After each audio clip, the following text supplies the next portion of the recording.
Hace poco más de 12.000 años atrás, el estrecho Magallanes era ocupado por un discreto curso de agua dulce que corría desde la cordillera hacia el Atlántico.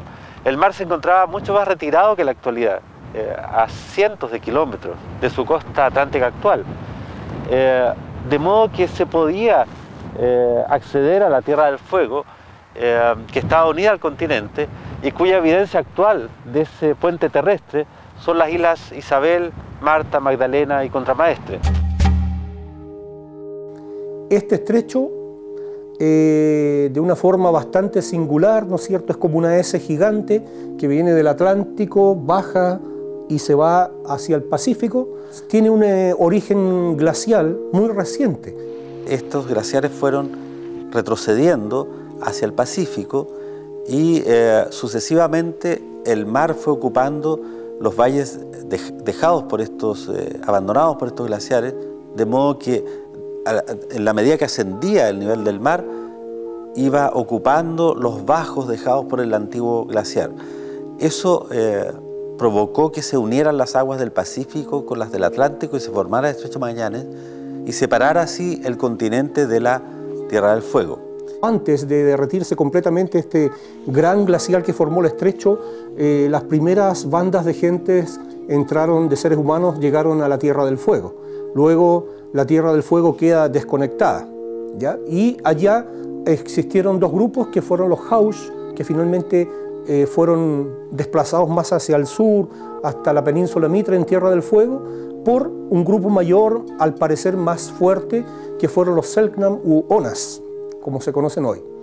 Otros dos grupos canoeros fueron los Yaganes, ¿no es cierto?, que poblaron desde Canal Beagle hasta Cabo de Hornos, y el otro grupo, bueno, Estrecho de Magallanes también, y por el Pacífico, todo el archipiélago occidental. Y sin descuidar también a los terrestres, los Aoniken, conocidos más tarde como los Tehuelches. Existen antecedentes arqueológicos de presencia humana en las islas, en todas las islas. Tanto Isla Isabel como Marta, Magdalena y Contramaestre, según el arqueólogo Omar Ortiz Troncoso, que hizo la primera investigación en estas islas, ellas poseían evidencias de el paso de los hombres por ellas. Concretamente se trata de poblamiento canoero de sus costas. Las islas difieren en tamaño. La más grande es Isla Isabel y les siguen Isla Contramaestre, Magdalena y Marta en progresiva disminución de tamaño. Isabel contiene muchos sitios, decenas de sitios en sus costas. Isla Magdalena tiene unos pocos sitios arqueológicos, Marta unas pocas evidencias y Contramaestre unos pocos sitios también, hasta donde sabemos.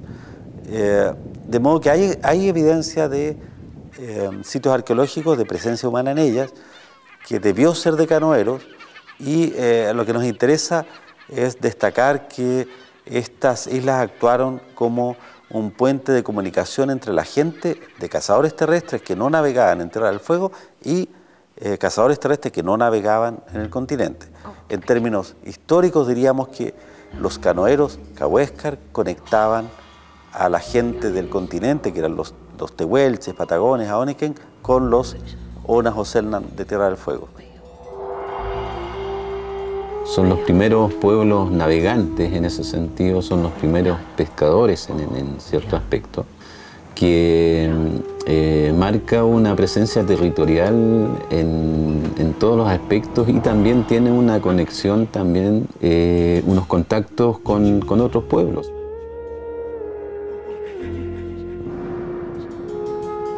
Lo que existe en el concepto llamado el puente roto, me viene a la memoria roto por quién, o sea, roto en qué sentido. Se rompió porque los mismos pueblos lo decidieron, se rompió porque hubo una cultura que se sobrepuso a la otra, entonces son conceptos que uno tiene que verificar bien. Es importante tener en cuenta que este paisaje que vemos en la actualidad no es un paisaje que parece estático, sin embargo, si lo vemos en la perspectiva del tiempo, ha tenido mucho dinamismo. han habido muchas modificaciones en este paisaje y el hombre fue actor y espectador del mismo.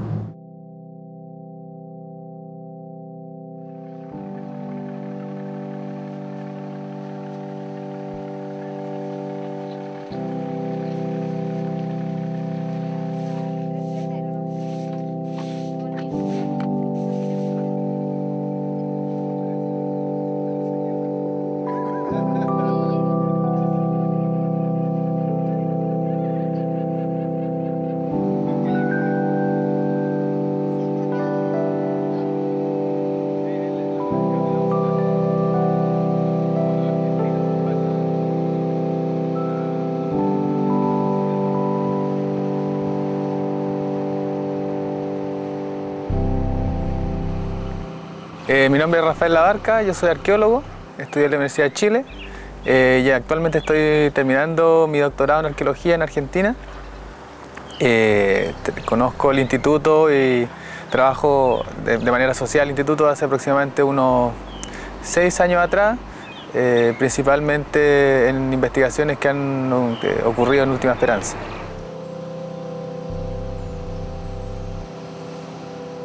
Bueno, el proyecto Puente Roto lo que busca principalmente desde el punto de vista arqueológico es efectuar una caracterización preliminar de los sitios arqueológicos que se encuentran en la isla, poder definir cuáles antiguas fueron las ocupaciones y quiénes ocuparon estas islas que en un principio aparecen como deshabitadas.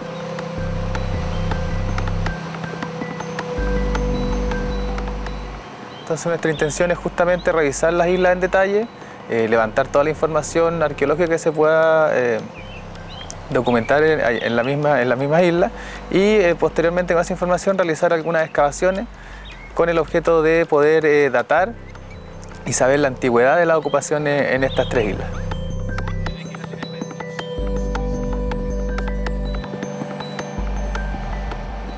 Bueno, yo me llamo Juan Capella, soy biólogo y estoy vinculado al proyecto en el área de zoología. Mi cargo es el encargado de zoología de la fauna mayor.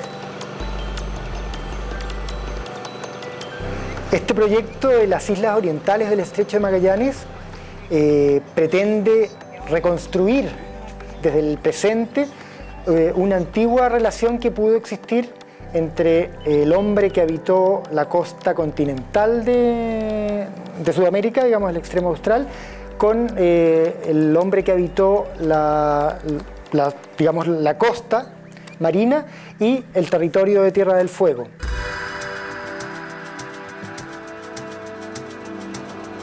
Los grupos canoeros en general en Patagonia Austral tienen una antigüedad bastante profunda. O sea, hay sitios que tienen del orden de 6.000 años que ya hay evidencias de canoeros. Justamente como nosotros vamos a trabajar en contextos que son de isla, asumimos que justamente tienen que haber sido ocupadas por canoeros. Entonces nuestra idea es tratar de comparar un poco y poder contrastar esas hipótesis de las primeras ocupaciones de canoeros y ver si efectivamente podemos encontrar algo parecido en estas islas del Puente Roto.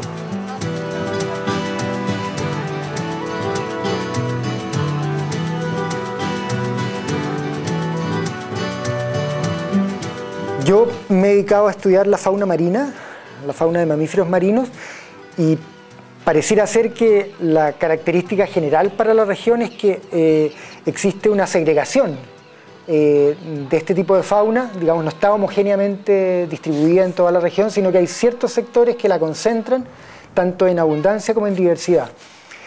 Y lo que uno puede ver actualmente, en particular en este sector aquí de las islas orientales, es que existe cierto tipo de fauna y en una cantidad tal que no se presenta en otros lugares de la región. Por lo tanto, desde la perspectiva del presente, uno ve que es realmente interesante en términos zoológicos y en términos de la economía humana estas islas orientales respecto a la fauna.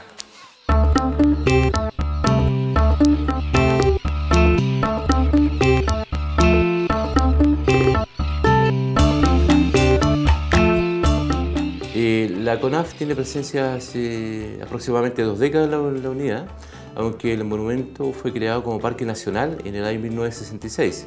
Básicamente la protección que se realiza es hacia la fauna del lugar. Tenemos una colonia de pingüinos de Magallanes, Hespericus magallánicus, que bordea el orden de 69.000 parejas aproximadamente. Tenemos a 8 kilómetros más hacia el norte Isla Marta, que forma parte del monumento igual, y básicamente la protección de ese lugar es de mamíferos.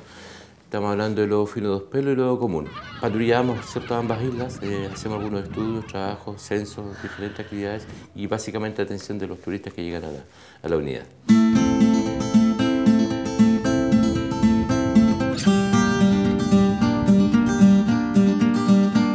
La primera parte es hacer la parte de papeleo formal, que es la solicitud al Consejo de Monumentos Nacionales, que es la institución que finalmente autoriza a los arqueólogos a poder realizar excavaciones. Una vez que el Consejo de Monumentos Nacionales autoriza la intervención de los sitios arqueológicos, lo que nosotros hacemos y que vamos a hacer y esperamos realizar en estas tres islas, es primero una prospección pedestre superficial, que se denomina, que es básicamente recorrer el terreno, en este caso la totalidad de las tres islas, buscando evidencia arqueológica. Eso quiere decir cualquier resto de, por ejemplo, instrumentos de piedra, fragmentos de concha, huesos de animales, por ejemplo, que pueden haber sido utilizados y que, por el hombre en la antigüedad. Y sobre esa base nosotros hacemos un levantamiento de las evidencias arqueológicas. Esa es la primera etapa de la investigación en arqueología.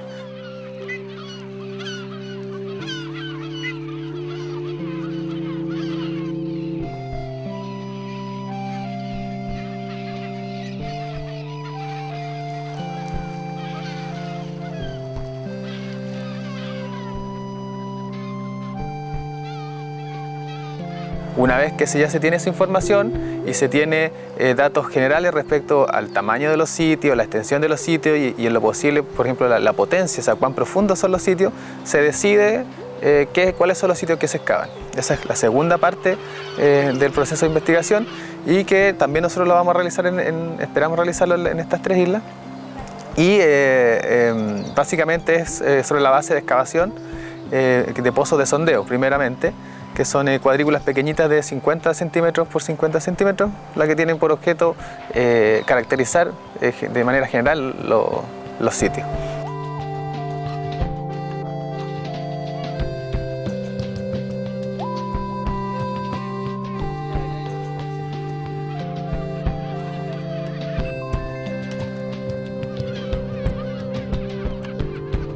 Después, una vez que se excavan los yacimientos y se tiene información de las capas que lo componen, de los materiales que componen, todo lo que se obtiene se lleva al laboratorio. En este caso nosotros trasladamos los materiales acá al instituto y comienza la fase de laboratorio.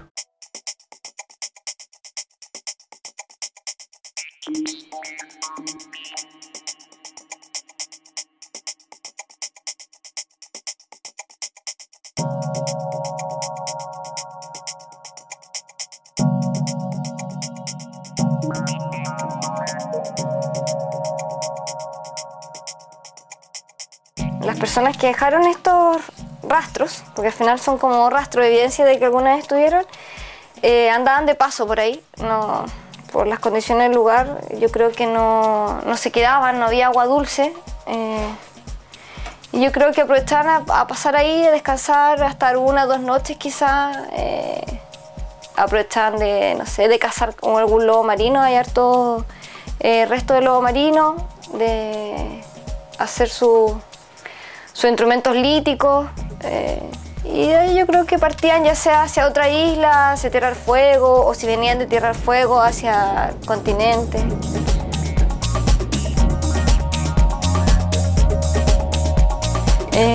Yo creo que lo que más me gusta de este trabajo, aparte como de que vas como descubriendo cosas, es darte cuenta la calidad humana y la calidad de supervivencia que tenían los habitantes de Patagonia en general.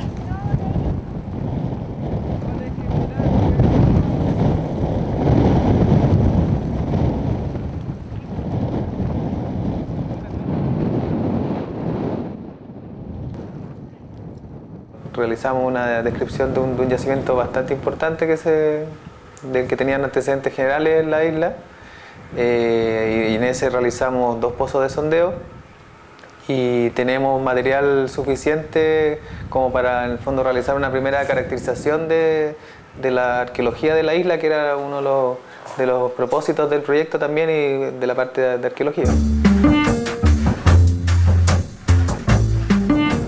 En este yacimiento, que nosotros lo denominamos Isla Magdalena 1, lo primero que hicimos fue revisarlo superficialmente, hacer una descripción. Nos fue bastante bien porque logramos obtener bastante información respecto a cómo ocupaban el espacio y bueno, y este lugar en particular los habitantes prehistóricos de la isla. Y las ocupaciones aparentemente quizás pueden haber sido un poco más complejas porque hay evidencia de que se manufacturaron instrumentos, hay evidencia que se consumieron animales, que se procesaron lo más probable animales, entonces quizás eso podría dar luces de que los sitios quizás lo ocupaban más tiempo de lo que yo particularmente pensaba.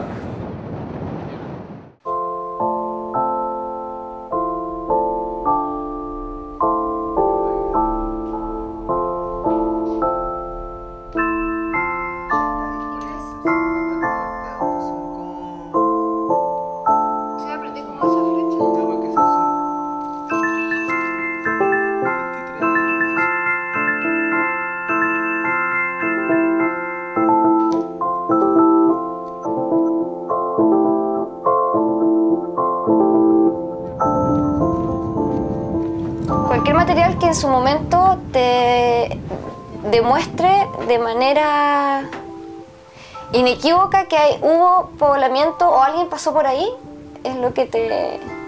así como, wow, ya, ok, doy por pagado el terreno, me puedo ir a mi casa tranquila. Puede ser una vértebra con una evidencia de corte, por ejemplo, ¿cierto? Como si cuchillo, como puede ser un instrumento, un fogón, una cuenta de collar. A ver, esto es una lasca. En algo simple es decir que es como el desecho de la talla de una piedra, de una roca, para lograr sacar un instrumento. Por ejemplo, no sé, pero cuando fuimos a terreno encontramos esa base de arpón.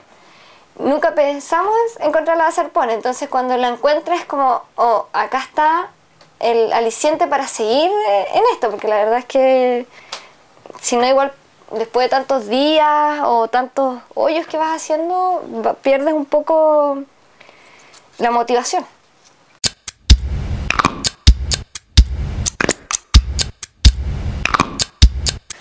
Por ejemplo, este lo lavé hace como 2 días atrás y ya está seco. Entonces lo que voy a hacer ahora es tomar esto, embolsarlo, ponerle su etiqueta, volver a corchetearlo y llevarlo en su momento a la sala de depósito, en una caja con todo el resto de los materiales. Entonces este es pozo 1, el nivel, ya el nivel es los centímetros, ¿cierto?, donde tú estás excavando. En este caso el 1, que va del 0 al 10. ¿Ya? O sea, vas del 0 desde el piso, desde superficie, hasta los 10 centímetros. Y la fecha, obviamente, que queda un registro de si aquí a 10 años alguien quiere ver el material, más o menos sabe, puede referirse al proyecto, de repente buscar qué proyecto fue, los informes y todo.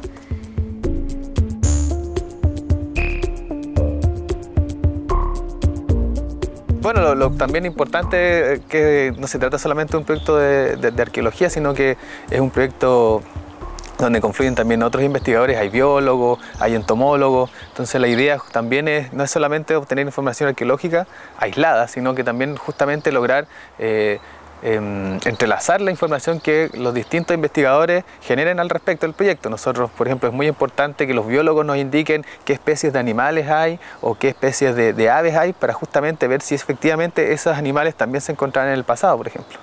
Lo que sabemos actualmente es que, por ejemplo, Isla Magdalena es la principal colonia reproductiva del pingüino de Magallanes. Y el pingüino, desde la época de los antiguos habitantes hasta un siglo atrás más o menos, el pingüino era un recurso muy atractivo para el ser humano por el consumo de la carne y por el consumo de los huevos.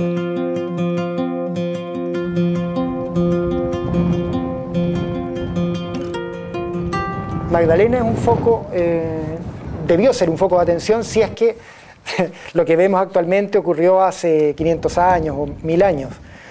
Y bueno, con las exploraciones y las prospecciones que pretendemos hacer en el transcurso de la ejecución del proyecto, ir viendo qué otro tipo de, digamos, qué otra riqueza de fauna, tanto de mamíferos terrestres, que probablemente es muy baja o inexistente en algunos lugares, como de mamíferos marinos y de avifauna, ¿qué va a aparecer? Bueno, ¿qué es lo que esperamos de este proyecto, por lo menos en la parte arqueológica? Que esperamos que aparezcan materias primas que conocemos perfectamente de dónde provienen. Sabemos que provienen de un sitio que se llama Pampa del Asador, a más de 500 kilómetros del Estrecho de Magallanes, y esa misma obsidiana nos ha aparecido en sitios arqueológicos de Tierra del Fuego. Si estas materias primas aparecen, sus esquilas, restitos, en las islas, nos va a estar en alguna medida diciendo que ellos, los canoeros, son los que están moviendo cosas para los habitantes de uno y otro lado del estrecho.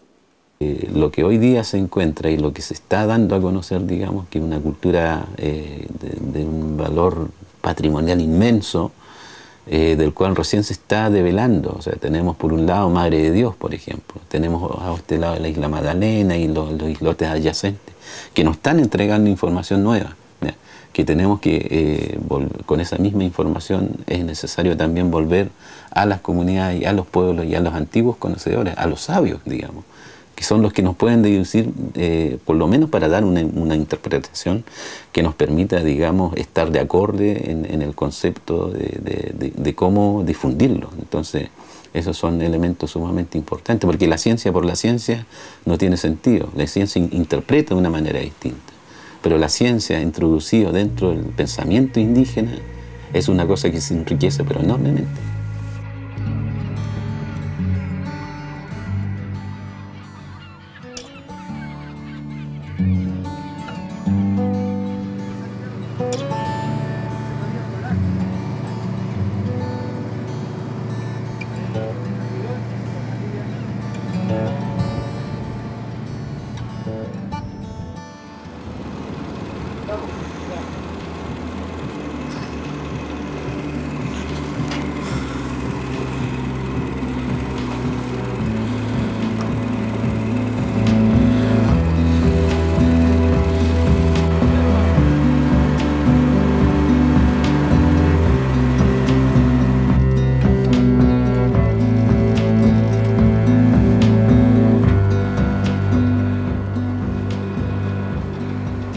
Las islas orientales del estrecho, en orden de norte a sur, Isabel, Marta, Magdalena, Contramaestre, se ubican a distintas distancias del continente y la isla Tierra del Fuego, de modo que alguna vez fueron como una especie de puente terrestre. Es metafórico en el sentido de que el puente que conectaba la isla de Tierra del Fuego con el continente eran las morrenas, los sucesivos arcos morrénicos que dejaron los antiguos glaciares.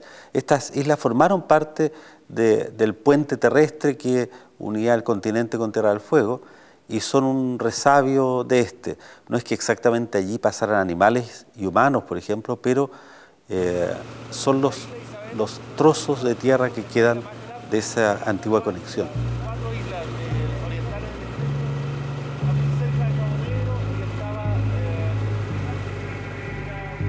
Lo interesante fue la vinculación con el trabajo que están haciendo los arqueólogos, porque incluye la perspectiva humana.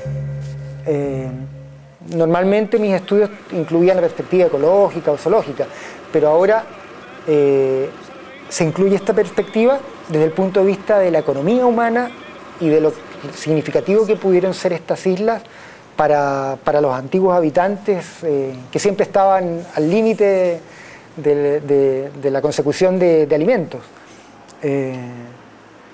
Entonces, esa fusión de visiones yo creo que le da un sentido muy interesante, además por la posibilidad de que esta situación de riqueza de estas islas se haya conservado en los últimos 2.000, 3.000, 5.000 años,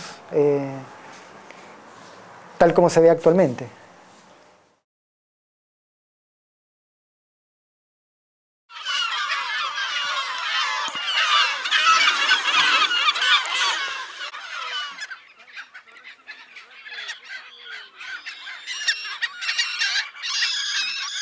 Estamos en Isla Marta, es una isla casi habitada por solo aves, como Magdalena también, y hay una lobera abajo en la playa. Lo interesante de aquí es que hay esta estructura de madera de unos 30 metros de largo por 8 de ancho, con postes clavados que no sabemos qué era. Y junto a ella hay un artefacto interesante porque muestra que aquí habitaron o pasaron o estuvieron, es un cuchillo, raedera de los canoeros que estuvieron en este lugar, probablemente explotando o lobos o venían a colectar huevos, pero estuvieron aquí, eso es lo que me interesa destacar. La isla está desvegetada, aquí no se puede vivir casi, no hay como, a menos que traigas leña, como calentarte o cocinar. Así que esto es interesante porque estas estructuras de palos o de madera deben haber sido traídas del continente o de otra parte. Y será interesante tratar de dilucidar de qué se trata, ¿no?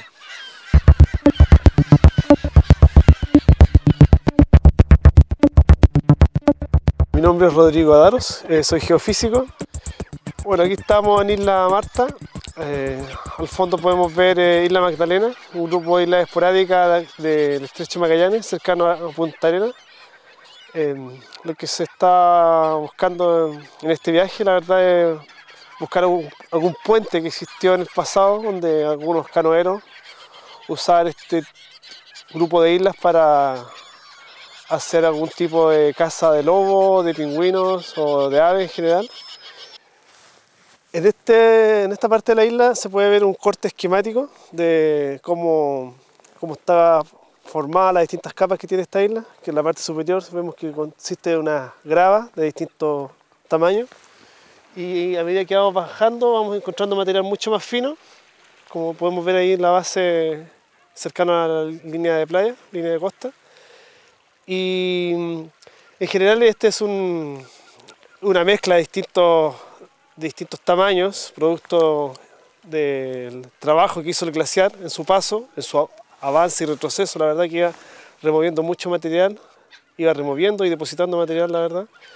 Y eso es en general lo que podemos ver en toda la isla, es esta misma estructura. En la parte alta es difícil diferenciar estas distintas capas, ya que está cubierta por excrementos de aves o bien por lugares de nidificación. Y quizás este es el lugar más visible o más explicativo donde se puede ver las distintas capas de esta isla. Esperábamos en el camino encontrar un par de especies de delfín. Solo vimos una, el delfín austral, que es el más común aquí en la costa, pero eventualmente más hacia el verano y hacia el otoño podrían aparecer algunos grupos de tonina vera que en años anteriores hemos encontrado. Y acá en la isla propiamente tal, en la isla Marta, encontramos parte de la fauna que esperábamos para esta época. Entre los mamíferos, el principal y el único aparentemente es el lobo común. Esta es una gran colonia reproductiva, es la principal de la región de Magallanes, del lobo común. En este momento aún no llega la totalidad de la población que se reproduce acá en verano, pero aún así el censo que hice hoy me arrojó un número de cerca de 560 animales, principalmente hembras. También hay bastantes aves marinas, La principal, o las dos principales que se encuentran en este momento son la gaviota común, la gaviota dominicana, y la gaviota austral. Pero hay indicios en la parte alta, en la parte de la meseta de la isla, de una inmensa colonia de cormoranes. Están solamente las torretas de los nidos vacíos, que en verano vienen a ser ocupados. Y algunas cuevas y oquedades que hay alrededor de los acantilados de la isla, que también son utilizadas para nidificar por los cormoranes. El estudio acá implica hacer un levantamiento de la diversidad y de la abundancia para comparar este tipo de comunidades de fauna mayor en las 3 islas del sistema de islas orientales y después compararlo con respecto a lo que existe en el continente. Porque está la hipótesis que estas islas, y bueno, y en la actualidad la información que existe lo corrobora, que fueron un gran reservorio de fauna mayor, tanto de aves como de mamíferos, que pudo ser utilizada para alimentación de los antiguos habitantes de la región y para intercambio comercial entre los habitantes de la estepa o los cazadores de tierra con los recolectores y pescadores del mar, los canoeros. Esta fue una visita de invierno. Obviamente este tipo de fauna se encuentra en menor número en esta época. Cuando mayor abundancia existe es en verano, y eso lo iremos corroborando en la medida que continuemos con los muestreos que están contemplados en este proyecto.